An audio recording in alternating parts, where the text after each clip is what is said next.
You are entering the cosmos.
Good Hi. evening. Hello. Good evening, everybody. I was caught tagging. Oh, I know. I was tagging too. This is a big one. Let me say, I just want to say this. I have to get this off my chest. This is a big Okay. one for me. This is a big deal for me because I started watching Molly on TikTok. And to me, she's this big superstar. She's like, an idol to me because she got me through all of these rough patches, or anytime I'm in a rough patch, I go to her TikTok and she always has a unique spin on a topic where she says some advice that I have never heard before. She has a I wrote unique down. brain. I took the time today to listen to quite a bit of her, and As you were driving. I had to as I was driving, um, and I wrote down a few of the ones I want to ask her about. I mean, she comes up with these things that get stuck in your head, and and you're Mhm. like, that works. Why didn't I? Ye How did nobody say that to me before? Yes, and she has this unique personality. A lot of her charisma is in her draw is her personality. There's a presence to her, an aura to her that makes me Yeah. anyways feel heard and present and safe, and I kinda just can't take my eyes off of her. And then you're right, the advice that she gives kinda lives rent free in our heads for a while, and I'll go back to some of those TikToks, and I will try to apply them. I She's an incredible individual. She has a depth of wisdom that really is unparalleled, especially for her age, you know? I mean, you picture someone Yes. with this amount of wisdom to be, like, And really having lived a lot of decades, and she's yeah. I didn't know her. I had never seen her, and you said had sent me the thing, and like, what do you Yeah. think? Do you think we should? I want to interview her really badly, I and know. so I went and checked her out. And I was like, yeah, let's do it. She's awesome, and it's not doesn't take long. And I don't know what the word is I want to use to describe her, but it's sort of like an innocence about her. Like Yeah. it's safe. You feel safe. You don't Safe, feel that's the word. Mhm. yeah, you don't feel like she's going to judge or she's going to suddenly get harsh with you or she's just got a very even demeanor and Yeah. she's a person. She's She's not a just a person, speech, right? and there's confidence and vulnerability, which we know That's the are word, 2 sides of this vulnerability. Yeah. those are 2 sides of the same coin, but we always forget that. She's very confident, you can tell that she's done a lot of work on herself, and she's very open She's and very willing and vulnerable. She's somebody who well, there's a couple clips from her TikTok that I'm gonna play here, and so okay. let me say it in her words. There's something that she said here that I thought was really interesting, and then we're gonna talk to her about it. We're gonna bring her on. Sounds perfect. I'm excited. Did you realize if you have a dream, a deep desire to fulfill your true potential, but you keep suppressing it, it could actually make you depressed or even physically ill? That actually happened to me twice in my life. The first time, I wanted to go to music school. I was 16 years old, but I didn't feel I was good enough to do it. So I decided to quit music altogether. And then I became severely depressed. At first, I did not make the connection between music and my depression. But after 4 years, as my depression got worse and worse until I became suicidal, I had to make a decision. Either I give up my life, or I give up the dream to go to music school completely. I decided at that time to give music school a shot, and I got in. I had the best 6 years of my life. If you want to heal from depression completely, you need to be open to the fact that a lot of your beliefs are wrong. You so stubbornly believe in certain things because that is what you were taught. That's how you were conditioned, how other people have always treated you. For whatever reason you believe the things that made you depressed. If you want to heal, you need to be open to the fact that your beliefs are wrong. It's like, and she goes on to list some of those Yeah. beliefs, like you believe you're not enough, you believe, that like negative things about yourself. But anyways, let's bring her up to talk about Yes. it. It's Mu-Yin Molly Chen. Thank you for being here, Hi, Molly. Molly. Thank you, Renee and Em. That was a really beautiful introduction. I'm so honored to be here. We are Renee is honored to beside have you. herself. She couldn't wait. It's one of these things, Molly. We have this network and we get entertainers on and we get athletes on and we get everything in between. And we get to, it's so exciting when you're an executive producer, you get to find who you want to have these conversations with. And it's almost like a kid in a candy shop where Yeah. and I really didn't think that we would get you, because in my mind, I am so enamored with you. The fact that you would share a conversation with me is outside of my mind. I'm watching you alone in bed at night say these things on TikTok, and there's a relationship that builds up because your wisdom is so profound, and you have taught me so much about being positive and believing in myself. But the very first TikTok I saw, the one that drew me in, was the one at the beginning of that video that we just played. You said, do you realize if you have a dream and you don't follow through with it, it can kill you, it can hurt you? Yes. And that's been my experience. And you're the only person I know who has packaged it that way. So I Wow. want to start off here because that was my entrance into the world of Molly. Why can not following your dreams kill you? That is like I'm so happy you mentioned that one, because that is actually one of my the central message that I want to teach. But I also wonder how many people actually experience that, because for me that was a very central part of me. I've always been very passionate and sensitive since I was a child. So I always loved art and music, and I could just feel like I could really like feel that fire in me. When I went back to read my journals, that's what it said.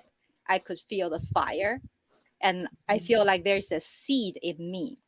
It wants to grow, and it wants to just like I kept seeing in my old journal. It's incredible that I went back to look at that. It's like over 20 years ago. And it kept saying, I want to become the best version of myself. Why doesn't anyone understand it? And that was how I felt at that age, as a teenager, as a young adult. And nobody understood it. But I felt it so intensely. And you think about it, that was over 20 years ago. And back then there was no Brene Brown. There was no internet, or like it was the beginning of the internet. So there was not a lot of information for me, and I had to really explore it. I had to really figure out, like I felt I was so alone. I thought I was the only person, at least I knew that I was the only person I knew that felt that way. And every time when I talk to people about it, and they just tell me that I was too intense, too sensitive, like just take life easy, why do Yeah. you take this thing so seriously? And I really wish I could, but I just felt like I was being chased by this desire, and I just couldn't suppress it. And so that time when I was feeling it, and the people told me they don't want you to feel that way, right? Because they could tell you are really suffering from this desire. So they just told me to, just give up on this, and just, just don't be so hard on yourself, just don't be so intense. And so I tried to follow people's advice, because I also wanted to have an easier life. But then the harder I tried, the more depressed I became. And as a teenager, when you're that young, you really don't know what is going on. You just know you're depressed. And you don't really immediately associate that desire to become the the fully expressed version of yourself. You don't associate that with your depression. So you and also at that age, you can see, like, there's a lot of stressors during adolescence.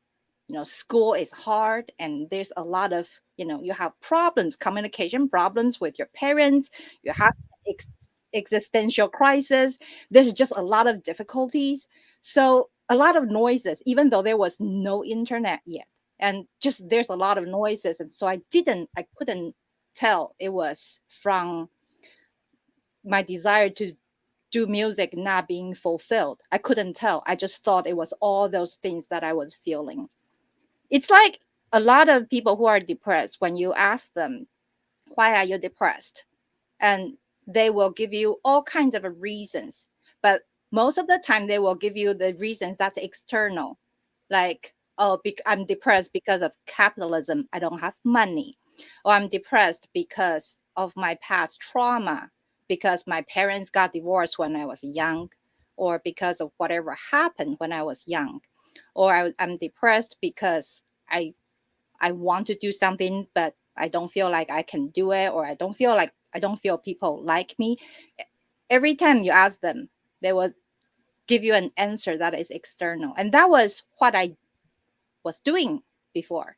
That's what I was feeling before at that age. But then when I became so depressed, that became really suicidal, and I just really didn't want to live anymore. And I had to, but then I didn't really want to die, because I didn't want my parents, my friends, my loved ones to, go through the pain of losing me.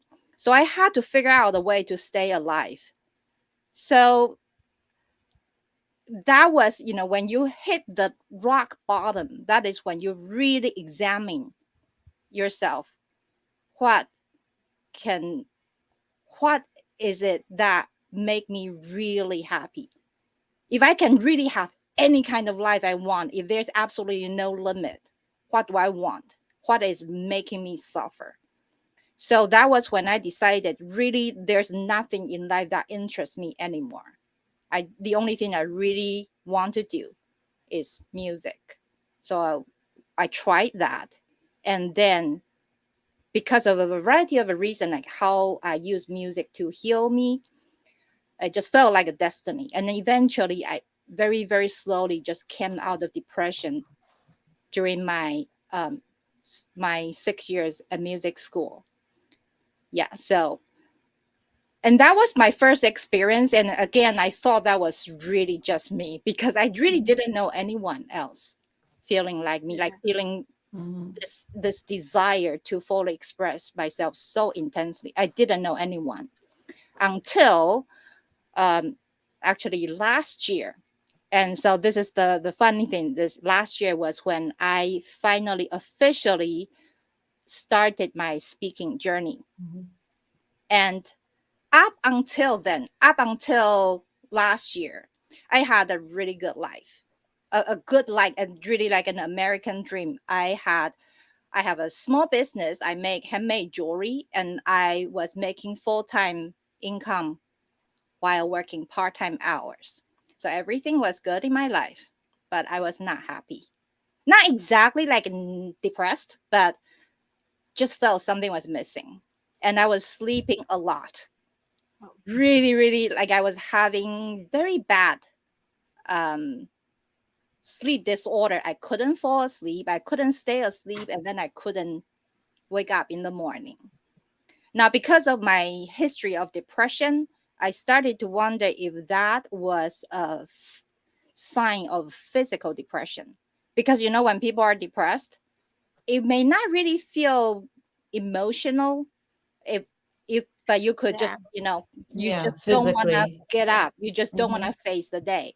And Hmm. because I work part-time hours, I had the flexibility. So I was just like, why not? I just sleep because I don't want to get up in the morning. So for after I did that for several years, I started to wonder, okay, is this a sign of depression? What is going on? And then I asked myself, do I want to live like this for the rest of my life? Do I want to just have this beautiful life that everybody envies? I have money and life is stable. But there is always a but, that every night when you go to bed, you feel anxious for no reason. And then you just feel like there is something you need to do that you are not doing. And I ask myself, what if I die tomorrow?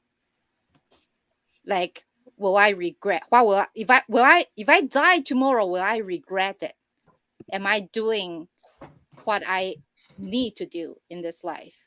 Like, am I really fulfilling my destiny? And I got an Yeah. answer, no, because I needed to write a memoir and I need to start speaking. And so that was last year. And then, so I did it. I started writing my memoir and I started speaking. And as soon as I started taking action, my sleep problem just started to get better and better. It's just, You're answering the call. it's really, yeah, it was like I was so shocked. And my speaker friends, because I am working on a speaker certificate with some other speaker friends, and then they all saw my change in the past year, and then they were also just amazed, like, what happened to you? Hmm. They couldn't believe it. I That's couldn't awesome. believe it either, because it's something strange, like most people don't. Yeah, most people, I don't think that most people really experience this kind of dramatic change in their state of mind or in their physical health change when they Yeah. really take action, or they don't associate it, or they don't realize that could happen. And I do believe, I actually personally, I believe a lot of people, they don't even realize they are, just like I said, physically depressed.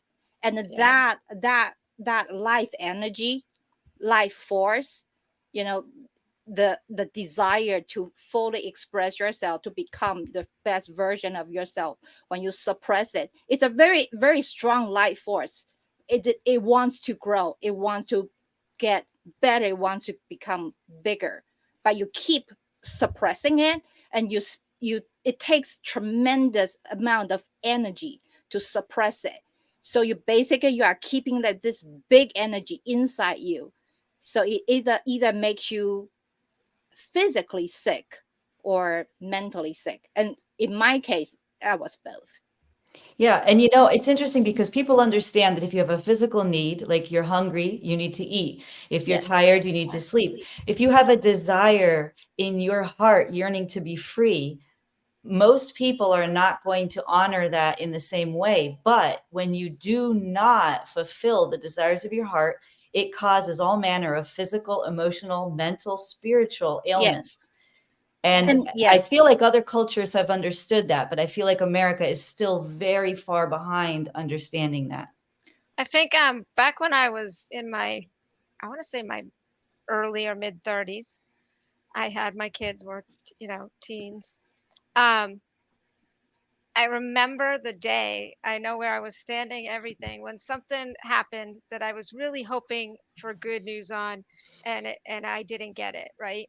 So I immediately sat down and I was about to get really sad, and just I could feel it coming. I'm like, I'm just gonna let it flow and then I'll figure it out after. But then I said to myself, what did I do to create this? Like, how can I make sure this doesn't happen again? What did I do that this was the outcome?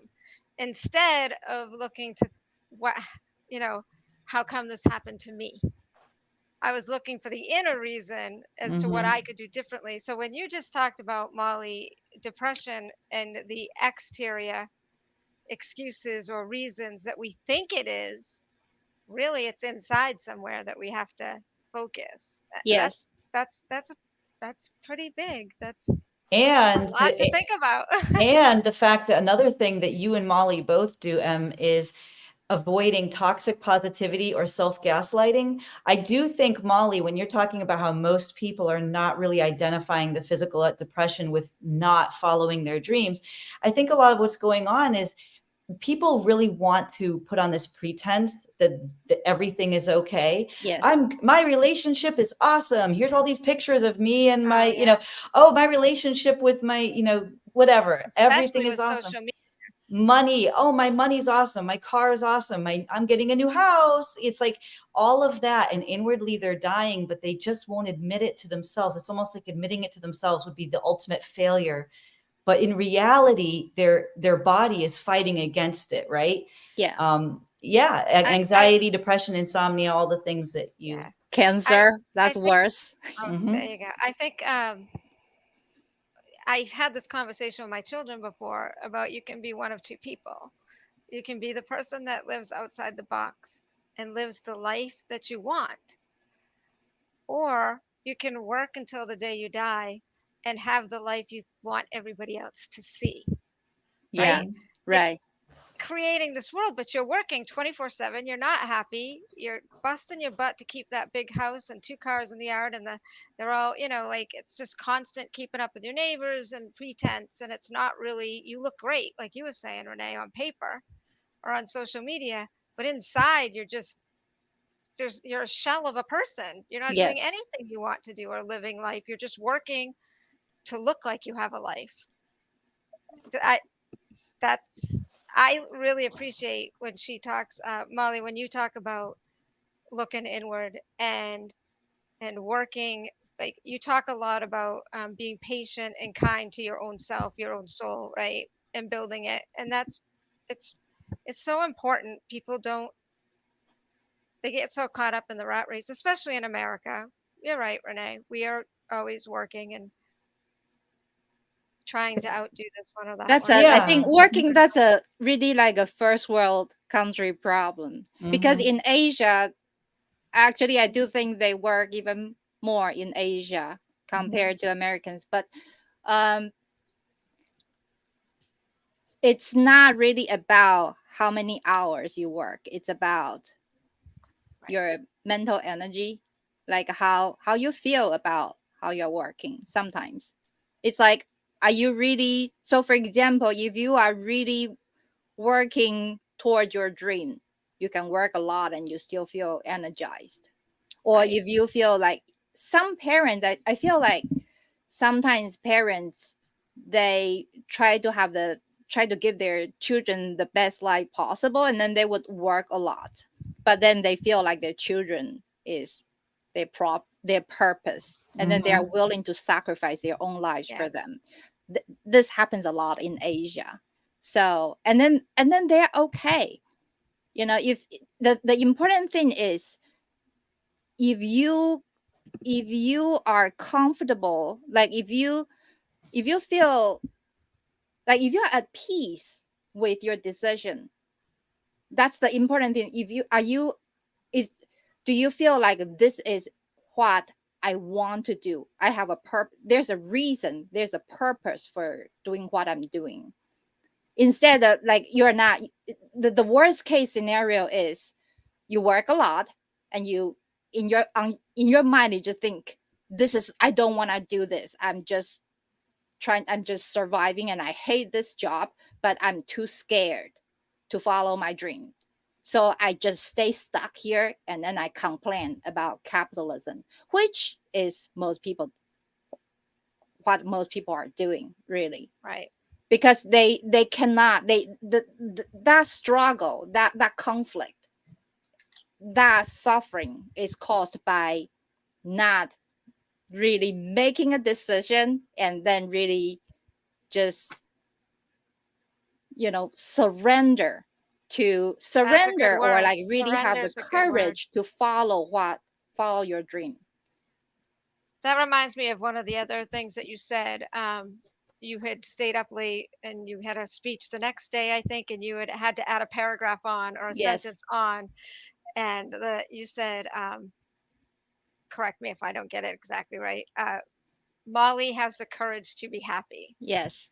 And I said to myself, I need to put that on a sign Yeah. somewhere in my house so I that interpret it Em as what has, my higher self told me. yeah, Yeah. that's a lot though. Think about that. That's packing a lot of truth in a few words.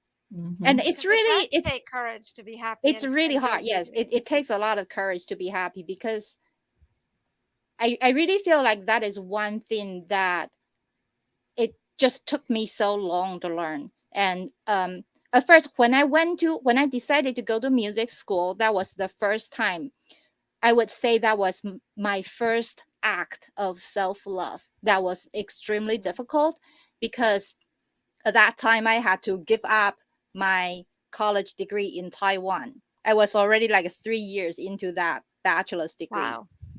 And of course my parents wanted me to wait, but I just couldn't wait anymore. I was too depressed to finish that degree. So, and I knew if I didn't get that degree it would disappoint my parents, but I had to decide, do I want to just die? Because I just couldn't I couldn't I couldn't. I was too depressed. I just didn't feel like I was able to finish that degree. I just felt the only thing that would keep me alive was to go to music school. But then if I do that, then it would disappoint my parents. So I had to make a decision. What do I want to do? Like, and then I ended up deciding, all right, I'm going to give music school a try and disappoint my parents. At least at that time, it looked like I was disappointing them Mhm. because it was just not a logical path. But my parents, they didn't understand why I suddenly wanted to them it looked like I suddenly made that decision. But to me it was something that I want to do it, or I want to do it for 4 years, and then I finally had the courage to say I really want to do this, and I there's nothing else that would make me happy in this life, so this is what I want to do.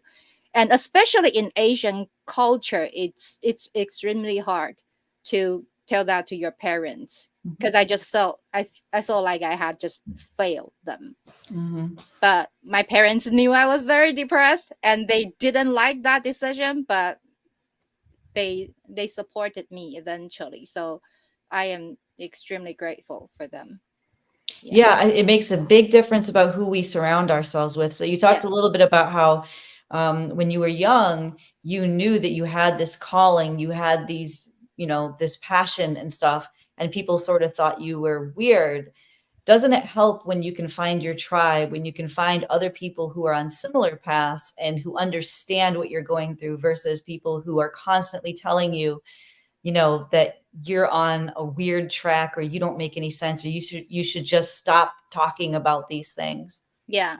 And also I really feel like, especially back then, that was especially, the environment I was growing up in, before the age of internet, or before you are actually able to connect with people on social media. Mhm. It was really, really lonely. And of course I wanted my tribe, but where do you find it? Like back then, like in the 90s, pretty much everybody are what you grew up with, or Mhm. who you met at school. Mhm. Pretty much everybody is local. You Mhm. don't find someone across the globe and then Mhm. start communicating with them. Right. So I do feel like today's teenagers who are going through the same thing. In this sense, they actually are luckier than me. Mhm. But then, of course, it's like a double-edged sword. You also have the problem of Right. overwhelm, because there's just too much information. Too much noise. They don't know what to follow. Mhm. So The other yeah. thing you talked about, that I was interested in hearing is you had talked a little bit about questioning autism and a personality disorder when you were younger, but that you didn't want to pursue any official diagnosis or anything because you've learned to adapt to who you are Yes. now and you Yes. love who you are now. So why change things? Can you just talk a little bit about that? Because I think that was Yeah, that's that was important. a phenomenal Yeah, so I do, I believe self-realization. Yeah. I self-diagnosed as borderline personality disorder, but my psychiatrist. So okay, so in Taiwan we had a different mental health system. It's very different from here. So my Mhm. psychiatrist, I asked him several times. He never gave me an official diagnosis. But because my parents were the one who paid for the therapy, so he told them that he believed I had schizophrenia. So I never had symptoms of hallucinations, but I am guessing he thought I was schizophrenic because he probably thought I was delusional. Now, this part about being delusional, this is, I think, because I had big dreams. And Mhm. how do you, how do you know if things that you dream about, things you feel you could do one day, how do you know at that age if it is a vision or delusion?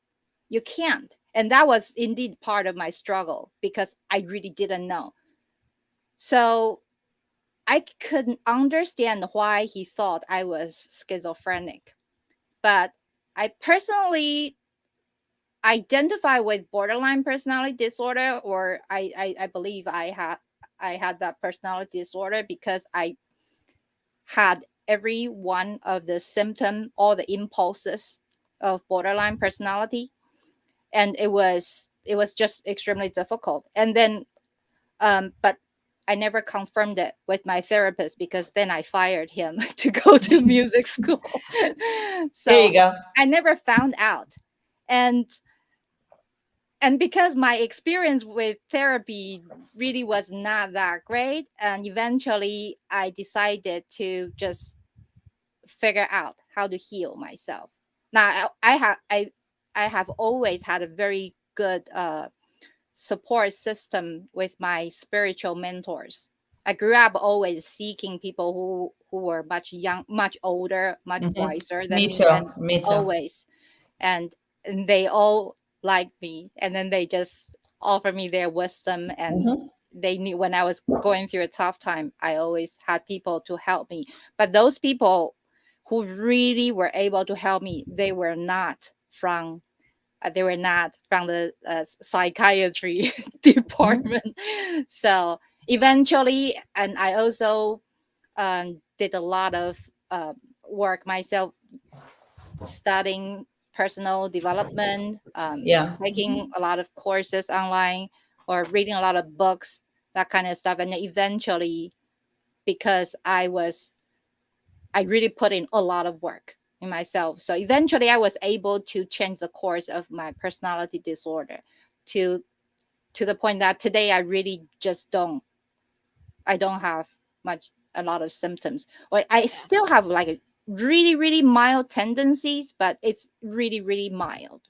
Well, don't you think there's no one size fits all? Like, don't you think each one Oh of yeah. us is constantly evolving and changing every single day, anyways? But then, against ourselves, or I mean, within compared to ourselves, we're constantly evolving and changing. But then also, like, what works for one person is not going to necessarily work for somebody else, Right.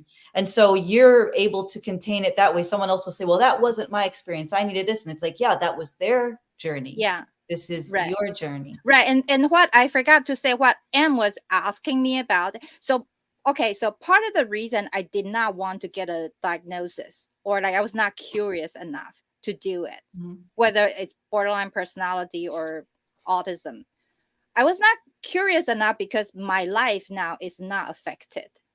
So Right. I may So, have I some love that. tendency, but then when you don't have, when it does not, when the symptoms are not strong enough to affect your life, then first of all, there's no point in getting a diagnosis. How does it help you, right? And secondly, sometimes I don't quite like labels. Just like, for example, I don't. Neither does M. M is on a big campaign to abolish all Yeah. labels. So here's when another. I first started speaking, I did not even want the label of survivor of chronic depression. I didn't even want that label because I feel like compared to other people who were never depressed, I live a life that is as well, like it's a good life. It's like I have very good functions and Yeah. you know, so and then they can see I am not less successful than them. So why do I have to add that label on myself? But then eventually I discussed this with my mentor, and he told me that this is how you will be able to help those who have gone through what you went through, because they know you were there, you have been there. So it really took me this whole year to really embrace this identity. And but I don't know like how many labels I need. Yeah, I'm not. I don't. I just think we use labels too quickly nowadays, and then Yes. they don't have any power when it's something Right. And also important, labels limit your potential. Yes, they Because do. you feel like, all right, so because I am, say for example, if I tell myself, okay, I have borderline personality disorder, this any personality disorder has extremely poor prognosis. You go to a therapist, they pretty much just think you probably will never be normal. So do you want to agree with them, or do you want to tell yourself, I have the potential, I have the capacity to change this Or at least the personality desire disorder? to Yeah, change. right. It takes hard work, but you have the potential to change.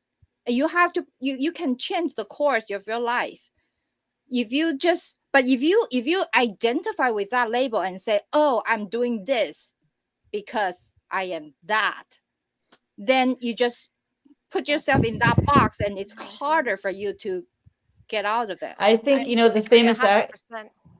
well, there's a famous actress named Suzanne Summers. She's very, very famous. And she gets into trouble sometimes, but she speaks her truth. And she's been saying this for decades. She claims that she's had cancer almost every single year of her life since she was like 20 years old. Wow. But that she does not get into a certain mindset, and that she keeps a certain, she's interviewed all the time about this. And other people can see that too. It's this mind over matter. Other people have reported, not just with cancer, but with other ailments or states of mind. If you just don't allow yourself to be focused on that, and you think of something much bigger. One of my friends she just overcame stage 4 colon cancer. And that was something that was important to her as well. It's like, you just don't allow yourself to feel those limitations, and you just look at those possibilities, and it does make a difference. It does. Yes, it does. Yeah. Because my therapist told me that I would never be normal without therapy. And I didn't believe him. That's good though. Another thing that you say we have in common, you face your fears. Like you have a huge fear of stage fright. Yeah, is awful. But you face it, and then you applaud yourself after, like I did it. I mean, the before, from the way you describe it, isn't fun, but then after, you're like, I did it and it felt good, right? And so I am the type that if I'm afraid of something, I'm going to do it, because I don't like the feeling of being afraid. I can't stand it. I cannot stand the fear of doing it. Is not as overpowering as being somebody who's afraid for me. Yeah. So I really appreciate the parts where you talk about how bad your stage fright is, and the crying, and then but you're doing it. Yeah, that's that is a new thing. And I would say, okay, so part of the reason that I am forcing myself to do it now is because I face the same stage fright when I was in music school. I had really bad stage fright in music school, and my hands would just shake before I got on stage. And you know, when you're a pianist, like if your Can't do fingers that, right? shake, then you cannot hit the correct keys. So that was really bad. And then I felt like that was part of the reason that I was not able to continue with performing the piano, or at least that was the excuse I told myself. I am too scared to get on stage. I will just be a recording artist. I would Mhm. just stay home. Like, why do I want to do that? What is the point? Now, Mhm. that was what I felt at that age.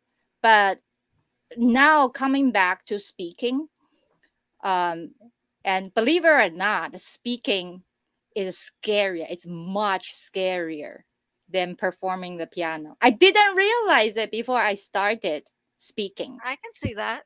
And it's also specifically for live stage. Like talking on TikTok, that's not called speaking, because you are in a very safe environment. You can adjust the lighting, you can edit your words. But when you're on live stage, then it's like you have real people staring at you.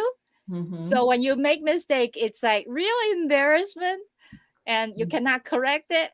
So that is very, that's, yeah, so speaking is much scarier. But I felt I needed to overcome this fear, because one, because I felt called to do it, and I just felt like I need to push it through, because I have two Yeah. options. I either overcome this fear, or I go back to my old life. So you have to decide. When they say, when the pain of staying the same is greater Yes, than the Yes. pain of change, that that's is right. when you will change. That's So the that rock is why, bottom. That they yeah, call that right, rock right, right, bottom. Yeah. right. So we have the autonomy Mhm. to sink into depression, or just be not take care of ourselves, or just complain about everything and live a crappy life. We have the autonomy to do that. But it's usually, it's not, I shouldn't say usually, I'm saying a lot of the times people really make incredible changes when they Mhm. sink into the rock bottom, because they know Mhm. that once you get there, that's the dead end. At least Right. you eliminate that. That is not what I want. Mhm. So you would just change to the correct Well, direction. that's why there's a saying that says good is the enemy of great. And that's because if you have a certain level Yeah. of complacency and inertia, and you're content enough and your back is not to the wall, you probably are not going to go for that excellence and that greatness. But somebody who's really been leveled, or really feels like they're in that emergency, that's fuel. That's even like adrenaline, even physical Yes, fuel. yes, You will get motivated when you are in a crisis. So yes. sometimes a crisis can be used to spark evolution and transformation in a Yeah. positive way. And that is Yeah. that is why it took me 4 years of depression to go to music school. But then it Mhm. took me 15 years of feeling very comfortable in my jewelry business before I actually started speaking and writing my memoir. Because when it was comfortable, it was good, and I didn't want to give that up.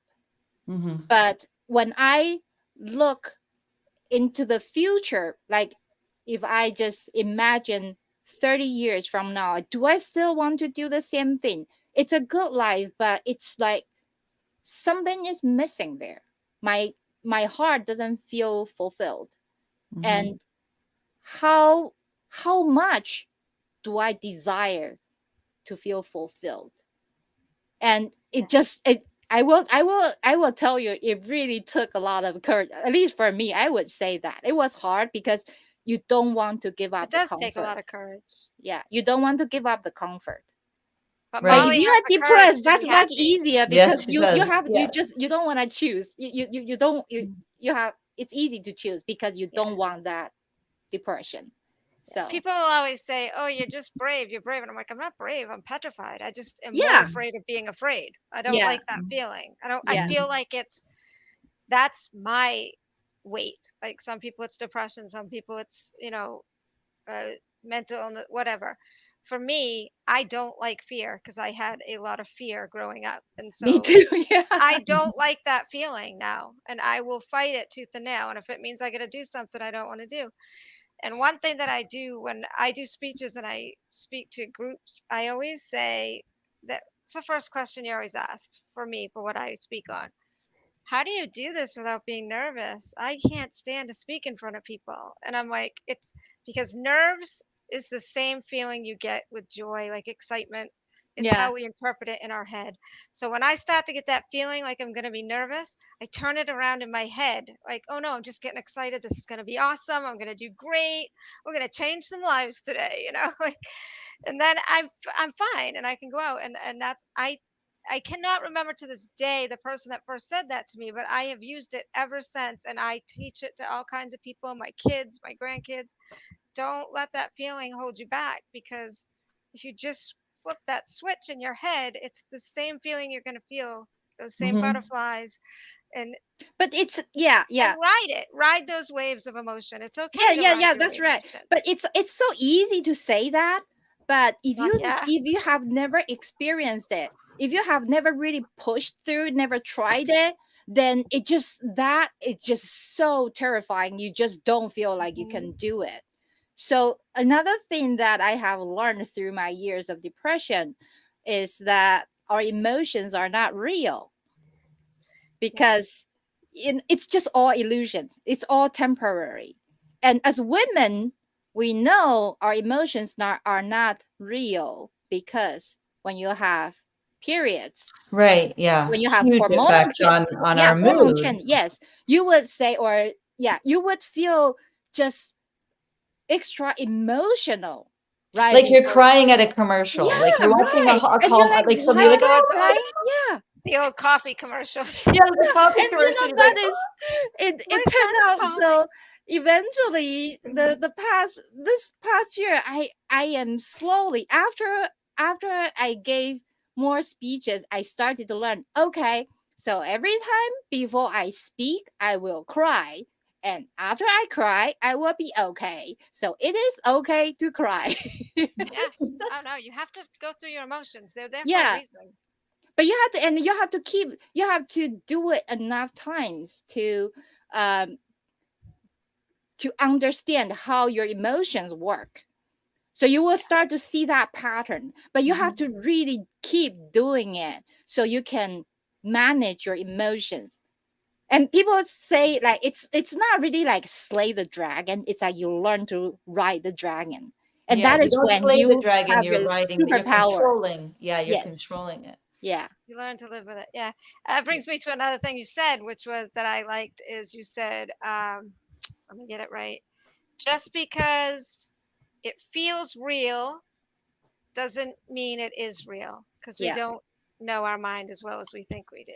And that Yes. was huge because it is true in our heads, our feelings that make us self-doubt, um, all of that comes into play, and it's just our mind playing tricks on us. It's not even reality. You Right. could be nobody likes me, and you could have tons of really serious wonderful friends who want to be a part of your journey. You just can't feel it because your Right. mind's telling you they don't exist. Yeah. So, or like for you, you couldn't possibly do music school. There's no way, your parents will be upset. That'll be more depressing. Like our minds tell us this stuff and we Our believe minds it. come up with these like narratives. That's why I'm really big on communication and talking directly to people when you have a false narrative. Like somebody even messaged me today and said, "Are you mad at me because you posted this thing and I think you're mad Yeah, at me?" And I'm like, literally, you I posted was this being thing. nice to you, but and and then they're like, "Oh, sorry." I get in my head sometimes and I concoct these narratives. That's why I reached out. And I'm like, you know what? You're the only person who does that, because everyone else just goes quiet and then Right. silently it's like that person doesn't like me, and it's a whole like fictional trajectory that is not Yeah. real. I did that for many years, that is what borderline personality does. It's like, Okay. yeah, that's how you like, so you get so paranoid and you Mm. misinterpret what people say. Like people will say something and then you just totally wrap all of your imaginations around that thought. And it was like it just starts with one tiny sentence, what people say, and then you just turn it into a gigantic snowball. Right. And then Right. you just blow up on people, and then they're like, what like what happened? Yeah, so that's So what do I you used to be confront like. people? So now do you talk to people? Do you ask them directly if you're confused about something or you're not sure how they feel?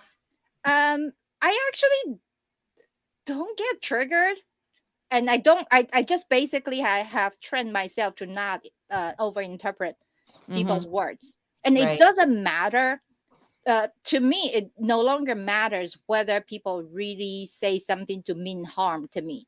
The important thing is, am I triggered by it? So Mhm. I can tell you, so for example, when you start posting on TikTok, when you start showing up, you'll start to get people will criticize you, right? Yeah. Mhm. But if I see that, if I don't identify with it, then I'm fine. Right. Yeah. So if people really say something, if I know, or if I really feel they are trying to be mean to me and I really care about them, then that Mhm. definitely would hurt. Yeah. Yeah, But absolutely. I don't over interpret anymore. I used Mhm. to, but I Yeah. don't anymore, because I have found that it's just not constructive. No, it's Yeah. And I not. think we have to remember, it's hard for people. I don't know in other countries as much, but definitely in America, we are so different one to the other in what and how we want to be approached and what we're capable of dealing with. So for me, I want somebody to critique me. I want to know if you think I can be doing something better. I don't want to be picked apart. I don't want somebody who doesn't know what they're talking about to tell me. But if somebody I admire says to me, hey, you know, this is something you could do better when you're doing that. But there's a million other people who aren't like that. And I know for Right. you, you prefer not to have somebody critique your speech after you've made it because you're feeling great about it, right? Like you're like, I did it and I'm feeling good, and you're going to critique yourself anyways. So you don't need that extra input. So I think sometimes people don't know. I mean, unless they ask you what you like, we don't know how to approach each other always, because not everybody's willing to have those conversations. Whereas for me, I'm going to say, do you want feedback? If you don't, I'm not giving it to you. Right. You're on your own, girl. That was awesome. Yes. But if you ask, then you're going to get honest opinion, right? So I think it's hard for people. They don't know how to always approach people, what they want, how they want to be heard, if they just want the good news and then maybe later they'll ask you. Or I mean, if you got through it and you feel good about it, I can absolutely see the other side of not wanting to be critiqued. I can Mhm. absolutely understand that. It's just so different from person to person, Yeah, and you just cannot control how other people react to you. right? So the only thing we can control is just ourselves. So if people want to criticize me, or if they want to give me unsolicited feedback, or that which I may or may not agree with, if they want to do that, that is fine. And sometimes it can be constructive, sometimes it can be helpful. But I get to make the decision whether I want to take it or not. Right. And it took me many years to really train myself to not get affected by it. And Yeah. I will be really honest with you that when I first started doing TikTok, there was also that extreme fear of, why am I doing this? Like, what if people don't like me? But when I Mhm. first started doing TikTok, I really had no idea what TikTok was about. I really Mhm. just had the same misconception like a lot of people who are not on TikTok. They just Mhm. think this is what Asian girl dancing. Yeah, but then but I forced myself to do it because Mhm. of the speaking business. I needed to practice because English is not my first language, and I also had a lot of fears surrounding uh, being criticized. So I Right. decided to get over that fear by putting myself out there to be criticized. But what happened was, after I started posting on TikTok, I was like, why isn't anyone criticizing me? Yeah. Like everybody Wait is a so minute. nice to me. Mhm. Yeah, you're very well liked, and I was gonna say you have a lot of really loyal fans who have Yeah. these beautiful comments, and you know what was great for me? I'll tell you what's great for me about this virtual world where people are so rude online and these trolls and all that. There's been a few times where I've taken like a controversial stand, like I'm Ukrainian, right? So I don't support Russia. So you have all these bots that come out, and you have real people that come out. Or when I say something about the woman's experience, you have all these men who come out and just want to tear that up. And it was so freeing to me because the two times or so that I did something that really riled up the internet people, they were saying such horrible things about me. And I was scrolling through and I was so happy. And I'll tell you why, because in my mind, and I won't say what they are, but I have some things that I'm very insecure about. I won't say what they are because now the trolls will then use that, right? But there are parts of me that I'm not impressed with and that I always assume are glaring. None of them ever mentioned it. They would insult everything else and they would not do my insecurities. So I am like, yes, I guess I'm really, because I don't care about the things they're disagreeing with. I'm proud of those things. And Right. I was like, so it also was an eye opener to me that a lot of times when we are afraid of criticism, it's like other people aren't even judging us the way Right. we're judging It's us. all in our head, It's right? all in our head because it's all in my head too. It's Yeah. all in my head too. So Right. So really like posting on TikTok, that definitely helped with my it helps insecurity. boost me too. Yeah. Yes. Because even Because when they get before mad, they come up with something right. else. Before I started talking, like speaking on TikTok, I'm like, why does anyone want to hear about my depression story? Like everybody's depressed. There's nothing interesting about it. You're Okay, I interesting. overcame it. So what? A lot of people also overcame depression. I know, but you were really resonating with people. And I mean, you resonated with me. That's why we're here.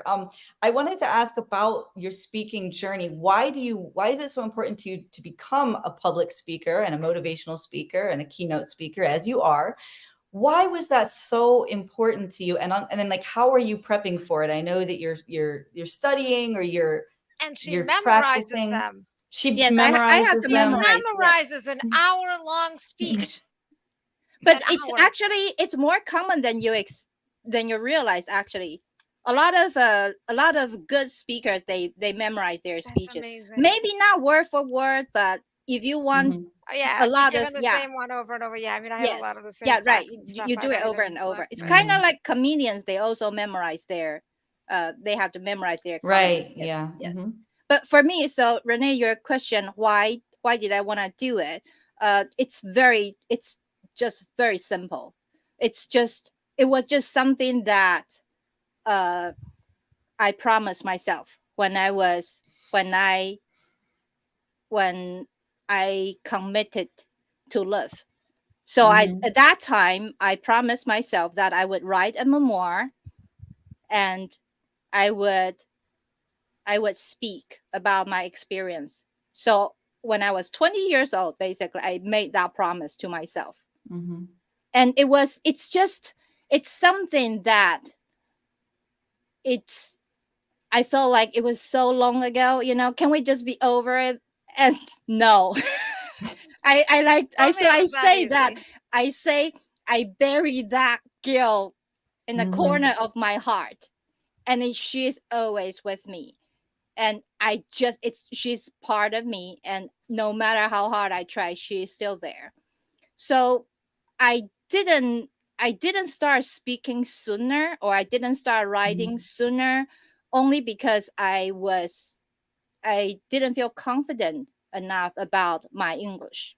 Okay. Yeah. Now, otherwise I would have started sooner. Okay. And another thing about speaking was because I just didn't know how speaking works in this country.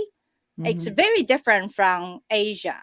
So I didn't know how it worked in this country. So I had that thought. It was very simple. And I just thought, okay, I want to share my messages. And I didn't think more than that. But you've also prepared, like you've done Toastmasters, and then you also have a communication coach, correct? Yes. Okay. The speaking coach. And yes. she did improv. Are you still doing improv? Oh, yes, improv because too. it's so fun. Yes. Improv, yes. So I improv mean, is also for somebody with stage fright, I've heard quite a few people we've had on here have talked about doing improv to help with Yes. their stage presence. It or their really stage helps. Right. It It does. really Yeah. helps, yeah. And it's like super embarrassing. But it's like, just think about it. When you were 5 years old, when you're playing with your friends, playing house, are you embarrassed? It's Mhm. just like, It's just fun. Just be fun. yeah. So that's basically what improv is. But I can tell you, the first few classes I did, I was so embarrassed. I just felt, when you are embarrassed and you're nervous, you just feel like everybody's staring at you. But Mm-hmm. everybody else probably felt the same way too. Right. Everybody probably was Yeah. just Everybody's embarrassed. scared. Yeah. Yeah.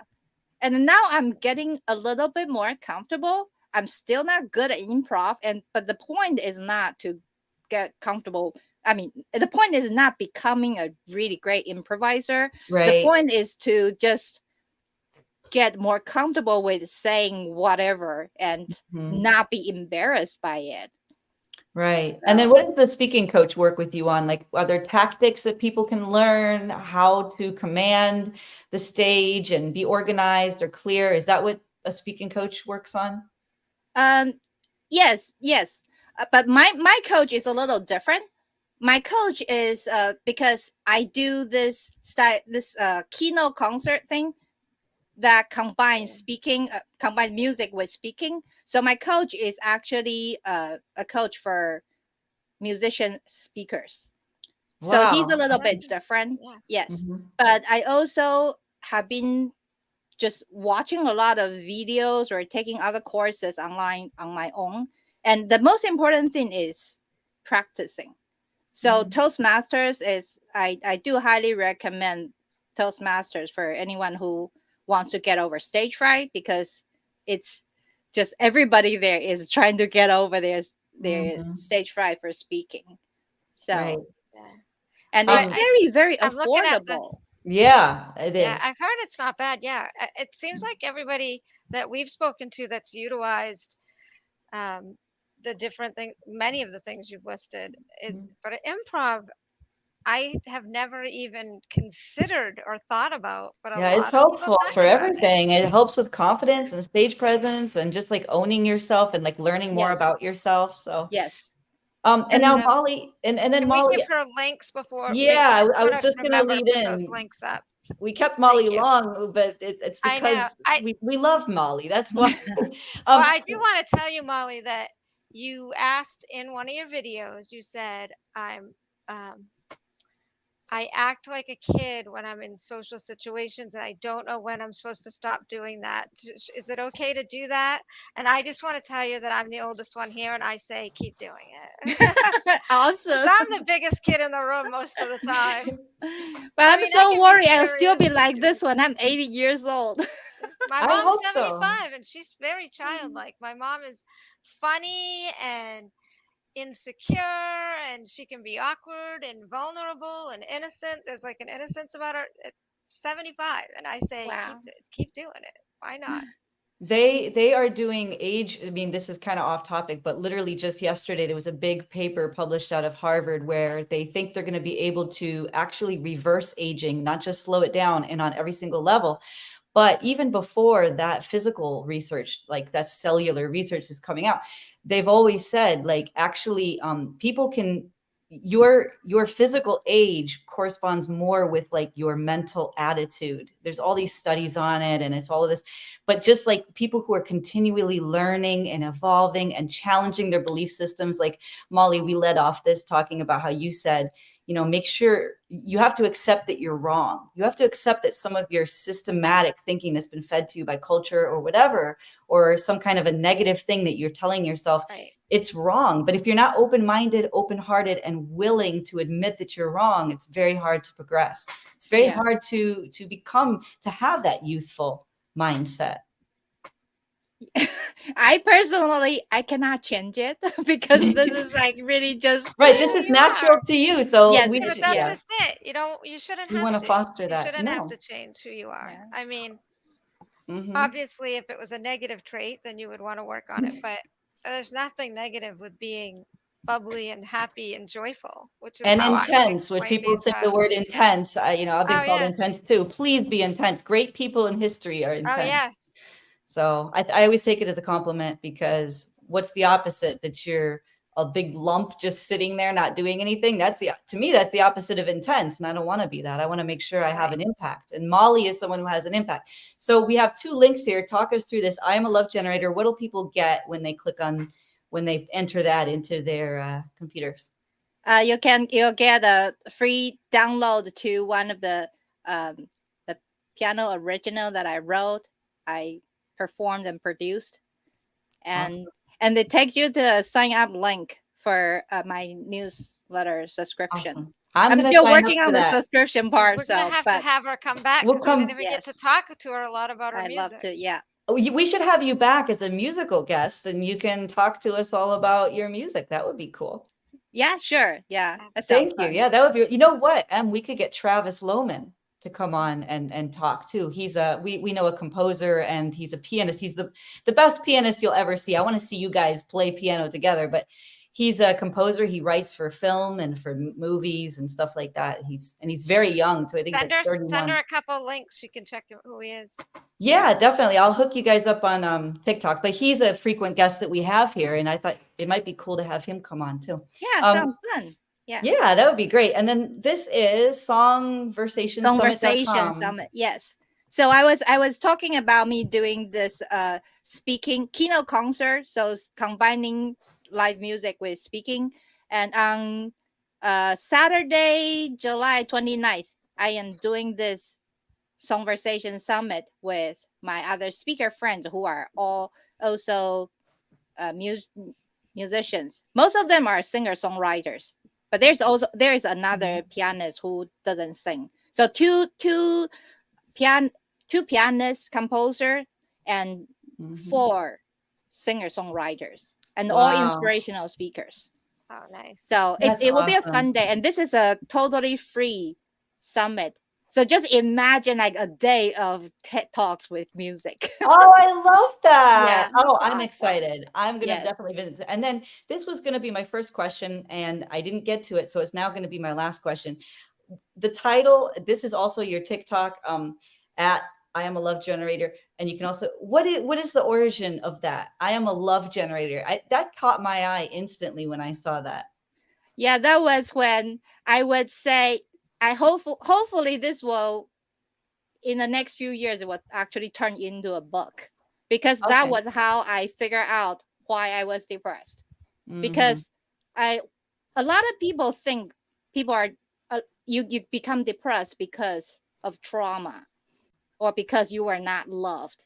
But in my case, I feel, because I grew up actually in a very loving environment. My parents were very responsible and loving, and they did their best. That doesn't mean they were perfect parents, but they did their best to raise their children. So I have 2 brothers, but I was the only one who became depressed. And as I was growing up, I always just felt like there was a hole in the bottom of my heart. It's like no matter how much people love me, I couldn't feel it. Or I could feel it, but it just doesn't stay. It was just never enough. And I always felt so guilty, as if, why do I need so much love? When my parents have 3 children, and then they already gave me the most. Like they spend the most time and energy on me, but it was still not enough for me. And I just trying to figure out why. Why did I feel like that? Why could I never have enough love? And then eventually,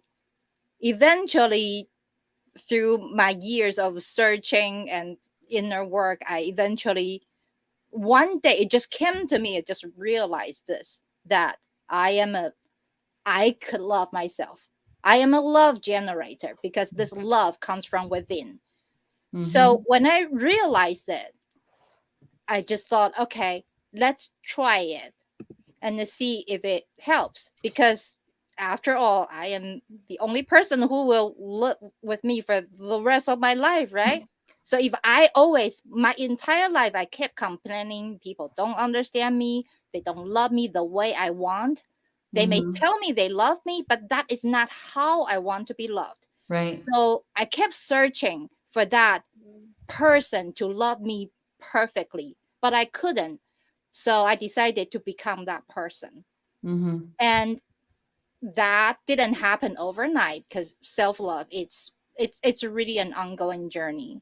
So I'm Mhm. still learning, but as I continue to learn to love myself more, just magical things just started to happen in my life. It's like people around you, they can feel it, and they start to change the way they treat you as well. So Yes. Mhm.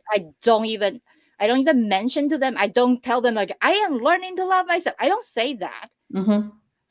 But they can feel it. They know you're changing. And then if they really love you, they start to match your energy. And then they learn Right. to take care of themselves, that kind of stuff. It's just a lot of things just start to change. So yeah. So that's what it's about. I love it. It's very That's eye-catching. And awesome. this is the thing. So everybody visit the 2 links that we have here. And then we are going to book Molly to come back and we'll talk all about her musical Yes, we didn't even career. really, yeah, we didn't get to talk to him. We didn't get to, and we already had someone tagging Travis Lohman, so I'm sure he's going to be here watching this on the replay. Hi, Travis. We are inviting you back.